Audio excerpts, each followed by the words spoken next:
ਸੁਬਾਹ ਸ਼ਾਮ ਪਿਆ ਰੋਂਦਾ ਏ ਦਿਲ ਮੇਰਾ।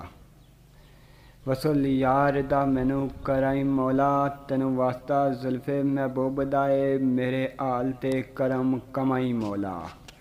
ਇਜਰ ਯਾਰ ਨੇ ਸੀਨਾ ਜਲਾ ਦਿੱਤਾ, ਮੈਨੂੰ ਔਰ ਨਾ ਇਤਨਾ ਤੜਪਾਈ ਮੌਲਾ। ਹੱਥ ਜੋੜ ਕੇ ਕਹਿੰਦਾ ਨਜੀਬਾਂ ਮੈਂ, ਰੋਜ਼ਾ ਸੋਹਣੇ ਦਾ ਮੈਨੂੰ ਵਖਾਈ ਮੌਲਾ, ਰੋਜ਼ਾ ਸੋਹਣੇ ਦਾ ਮੈਨੂੰ ਵਖਾਈ ਮੌਲਾ। ਸਬਤ ਬੇਅਦਬਾਂ ਦੀ ਤਰ ਕਰਕੇ ਅਹਿਲੇ ਅਦਬ ਦੀ ਮਜਲਸ ਵਿੱਚ ਜਾਇਆ ਕਰ ਤੂੰ। ਸਿੱਧੀ ਹੱਕ ਦੀ ਰਾਹ ਜਿੱਧਰ ਨਜ਼ਰ ਆਵੇ, ਫੌਰਨ ਕਦਮ ਉਸ ਥਾਂ ਵੱਲ ਚਾਇਆ ਕਰ ਤੂੰ। ਫਲ ਦਵਾਂ ਜਹਾਨਾਂ ਵਿੱਚ ਮਿਲੇ ਜਿਸ ਦਾ, ਐਸਾ ਸ਼ਜਰ ਮੁਹੱਬਤ ਦਾ ਲਾਇਆ ਕਰ ਤੂੰ। ਜਿਸ ਦਾ ਰਜ ਰਜ ਖਾਣਾ ਏ ਨਜੀਬ ਸਈਆਂ, ਜੁਮ ਜੁਮ ਗੁਣ ਉਸਦੇ ਗਾਇਆ ਕਰ ਤੂੰ, ਜੁਮ ਜੁਮ ਗੁਣ ਉਸਦੇ ਗਾਇਆ ਕਰ ਤੂੰ।